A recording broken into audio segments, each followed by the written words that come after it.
नमस्कार दोस्तों, मैं हूं ममता तिवारी और आप सभी का स्वागत करती हूं मेरे चैनल ममताज वे में। कैसे हैं आप सब? तो ये बताने के लिए कमेंट बॉक्स में जय छठ मैया जरूर लिखें। तो चलिए दोस्तों, आज हम इस वीडियो में जानेंगे छठ पूजा में खरना के संपूर्ण नियम विधि। खरना के दिन हमें किन किन बातों का ध्यान रखना होता है, कैसे खरना किया जाता है, कैसे पूजा चढ़ाया जाता है, बहुत सारी महत्वपूर्ण बातें आज हम इस वीडियो में जानेंगे। साथ में आप लोगों ने पूछा है कि दीदी छठ पूजा में क्या मेहंदी लगा सकते हैं, और भी तमाम ऐसे आप लोगों के कुछ छोटे छोटे प्रश्न हैं, वो भी साथ में जानेंगे। तो ध्यान से सभी बातें आप लोग समझ लीजिएगा, क्योंकि छठ पूजा ऐसा व्रत है ना, आधा अधूरा सुन के और इसमें गलती सही करके मतलब नुकसान ही होता है, फायदा नहीं होता है। तो बहुत ध्यान पूर्वक इसका कार्य हमें करनी चाहिए और ध्यान से मतलब नियम निष्ठा के साथ हमें निभानी होती है। मैं आपको डरा धमका नहीं रही हूँ, फिर भी समझा रही हूँ कि छठ पूजा एक बहुत ही अलग पूजा है और बहुत अधिक कठिन पूजा है, इतना आसान नहीं है। तो ध्यान से सभी बातें समझ लीजिएगा। तो बने रहिए मेरे साथ मेरे चैनल पर। अगर आपको मेरा वीडियो पसंद आता है तो प्लीज़ आप मेरे चैनल को सब्सक्राइब कर दीजिएगा, बेल आइकन को प्रेस कर दीजिएगा, जिससे कि मेरे वीडियो के नए नोटिफिकेशन आप सभी के पास सबसे पहले पहुँचे। तो चलिए शुरू करते हैं और सभी महत्वपूर्ण बातें जान लेते हैं। तो सबसे पहले आप लोगों का प्रश्न है, दीदी छठ पूजा में क्या मेहंदी लगा सकते हैं? तो जी, लगाया जाता है। कुछ क्षेत्रों में नहीं लगाया जाता है, तो आप लोग देख ले, श्रृंगार वगैरह सब किया जाता है छठ पूजा में, कोई दिक्कत नहीं है। आप लोग मेहंदी भी लगा सकते हैं और आप लोग जो है श्रृंगार भी, अपना लिपस्टिक वगैरह लगा सकते हैं। कुछ बहनें लिखी हैं कि इसमें हम लिपस्टिक नहीं लगाते हैं, तो सीला हुआ वस्त्र ब्लाउज वगैरह नहीं पहनते हैं। तो बाकी आप अपने घर का नियम देख लीजिएगा, लेकिन हमारे घर में ऐसा कुछ नहीं। हम लोग सीला हुआ वस्त्र भी पहनते हैं, नया रेडीमेड खरीद कर या सिलवा कर, और लिपस्टिक भी लगाते हैं। ऐसा कुछ नहीं है, आप अपना देख लीजिएगा। ये हो गया। छठ व्रत जो है ना, सही बात है, मन्नत पूरा करने वाला ही व्रत है और संतान सुख के लिए अधिकतर लोग ये व्रत उठाते हैं। तो आगे भी निभानी चाहिए। ऐसा नहीं कि हम 2-4 साल कर लिए और उसके बाद हम नहीं करेंगे, तो ऐसे नहीं होता है। इस व्रत को उठाने के लिए कोसी भर के उठाते भी हैं और कोसी भर के छोड़ते भी हैं।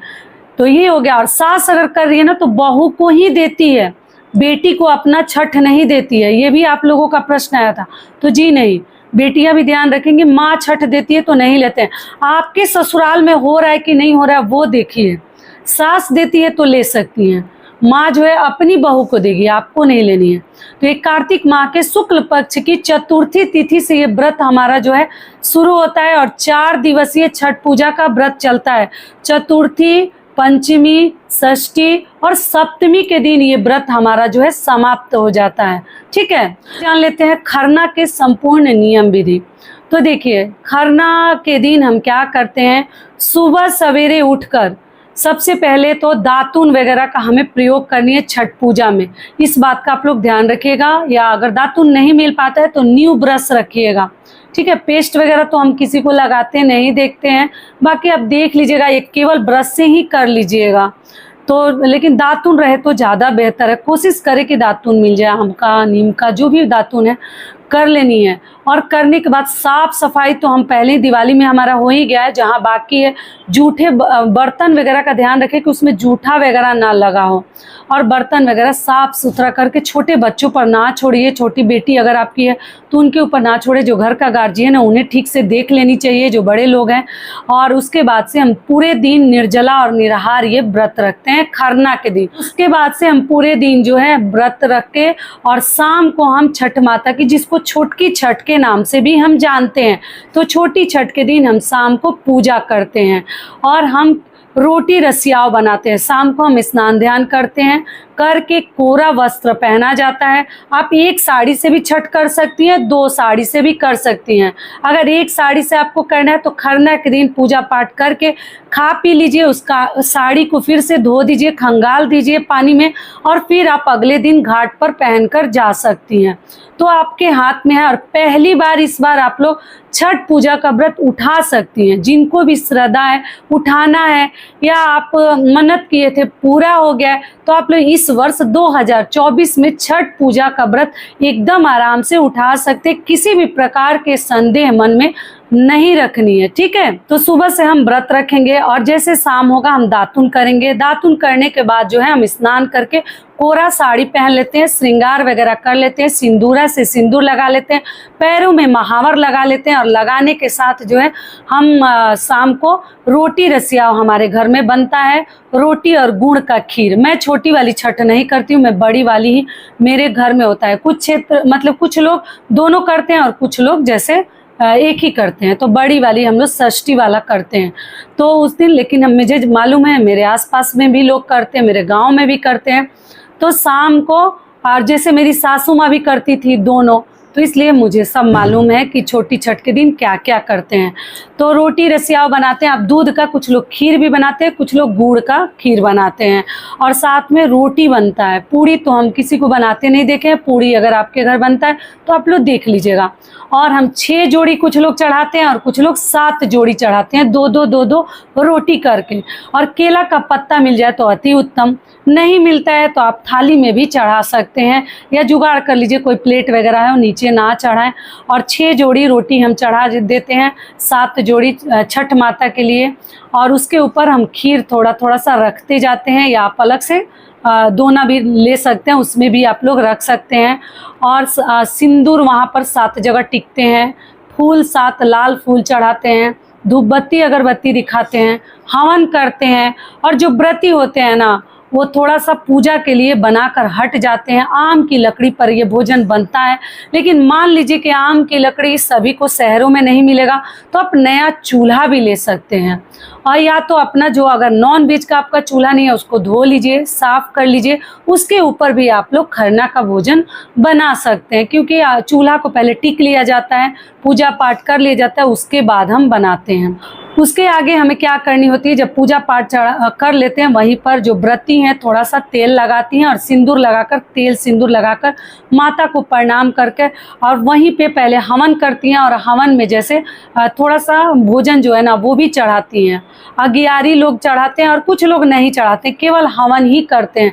तो आप देख लीजिएगा, नहाए खाए के दिन अगियारी जैसे भोजन को हम आग में थोड़ा सा अग्निदेव को जैसे उसमें हवन करते हैं, अगियारी देते हैं। लेकिन इसमें आप देख लीजिएगा आपके यहाँ कैसे होता है, लेकिन हवन करना होता है, एकदम अनिवार्य है। और वहीं पर आप जो है भोजन करते हैं, रोटी खीर का भोजन करते हैं। नमक वाली चीज़ें हम नहीं खाते हैं। आप साइड से अदरक हो या मूली हो काट कर रख सकते हैं, चटपटा के लिए अदरक खा सकते हैं, हरी मिर्ची नहीं खानी है। और ये सब खाकर रोटी के साथ, मीठा तो उतना अच्छे से लोग खा नहीं पाते, लेकिन फिर भी माता के लिए व्रत रखे हैं तो वहीं पर बैठकर। और केला, 7 केला भी पीला वाला छोटा वाला केला हम चढ़ाते हैं। और आप केला खीर और रोटी आप भी खा लीजिए।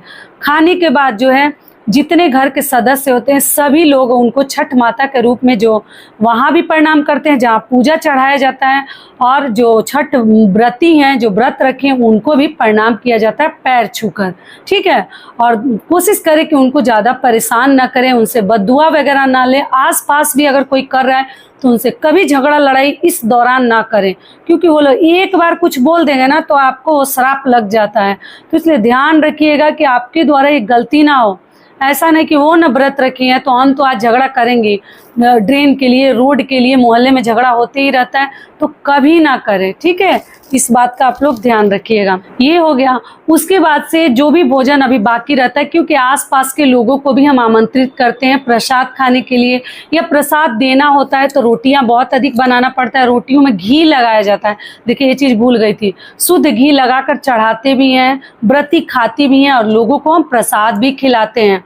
और उसके बाद से हम क्या करते हैं कि जो मतलब आसपास के लोगों से हेल्प ले लेनी चाहिए। और जो बिचारी होते हैं ना खुद ही छठ पूजा में हेल्प कर देते हैं, जिनके यहाँ नहीं होता है वो आकर, या उनके घर में अधिक लोग हैं तो थोड़ा लोग हेल्प कर देता है, और करनी भी चाहिए। कलश रख के भी कुछ लोग पूजा करते हैं और कुछ लोग ऐसे ही चढ़ा देते हैं, तो आप देख लीजिएगा। और जो भोजन बाकी रहता है वो बाकी सब आसपास के लोग बना देते हैं, घर परिवार के लोग बना देते हैं और मिल बांट कर खाते हैं। आसपास भी लोगों को प्रसाद देते हैं। तो इस प्रकार से हम खरना के दिन पूजा पाठ करके और चढ़ाकर, और तब हमारा जो है व्रत उस दिन का संपूर्ण हो जाता है। जब आप सोने जा रही हैं, अगर एक साड़ी से आप जो है व्रत उठाई हैं, तो जो भी आप पहनी है अपना घर का नाइट ड्रेस पहन लीजिए, जो भी नाइटी वगैरह पहनना है, और वो ड्रेस आप खोलकर और उसको पानी में धोकर और डाल दीजिए। तो एक साड़ी से भी आप कर सकते हैं, या अलग साड़ी रखी है तो फिर अगले दिन पहन के आपको जानी है। तो टोटल आपकी इच्छा के ऊपर है, जिस विधि से आप उठाइएगा उस विधि से आपको निभानी है। और दोस्तों, आप सभी से एक छोटी सी रिक्वेस्ट है, अगर वीडियो पसंद आता है तो चैनल को पक्का सब्सक्राइब कर दीजिएगा, पहली बार आए हैं तो, और वीडियो को लाइक कर दीजिएगा, क्योंकि आपकी एक छोटी सी लाइक से हमें बहुत अधिक हिम्मत और प्रेरणा मिलती है। जरूर कीजिएगा। और आप लोग मुझे इंस्टाग्राम पे भी अभी तक फॉलो नहीं किए हैं तो जरूर कीजिए। ये क्लियर हो गया। तो खरना के संपूर्ण नियम विधि मैं आपको बता दी। मेहंदी वगैरह लगा लीजिएगा। और हमें खरना के दिन जैसे दीपक वगैरह भी हम प्रज्वलित करके रखते हैं, जहाँ पूजा चढ़ाते हैं, और जो हम भोजन मतलब प्रसाद चढ़ाए रहते हैं वो प्रसाद घर के लोग भी खा सकते हैं, या वहाँ से उठाकर आप जैसे लोगों को वितरण भी कर सकते हैं। रात भर वो प्रसाद वहाँ नहीं छोड़ा जाता है। खीर, रोटी और केला का प्रसाद हम चढ़ाते हैं। तो आशा करती हूँ कि सभी बातें अभी आप लोगों के समझ में आ गई होगी। तो बता दो, 2025 में छठ पर्व कब से प्रारंभ हो रहा है? 25 अक्टूबर से। दिन है शनिवार, और 28 अक्टूबर तक रहेगा। ये 4 दिवसीय व्रत है। 25 अक्टूबर दिन शनिवार के दिन आपका नहाए खाए है, ठीक है। 26 अक्टूबर दिन रविवार को खरना है, ठीक है, जिसको छुटकी छठ के नाम से भी हम जानते हैं। उस दिन रसिया और रोटी खाते हैं। और 27 अक्टूबर दिन सोमवार को संध्या का, शाम को जो अर्घ देते हैं सूर्य देव को, डूबते हुए सूर्य देव को जो अर्घ दिया जाता है वो शाम को हमें देनी है, 27 अक्टूबर दिन सोमवार को। और मंगलवार के दिन हम पारण करेंगे। 28 अक्टूबर दिन है मंगलवार, उस दिन हमारा प्रातः सुबह का अर्घ है। उसी के साथ हमारा छठ पर्व जो है समाप्त हो जाता है, संपन्न हो जाता है। तो ये वीडियो मेरा यहीं तक का था। फिर मिलती हूँ एक नए वीडियो में। तब तक के लिए नमस्कार। स्वस्थ रहिए, सुरक्षित रहिए, और जहाँ कहीं भी रहिए खूब खुश रहिए। धन्यवाद।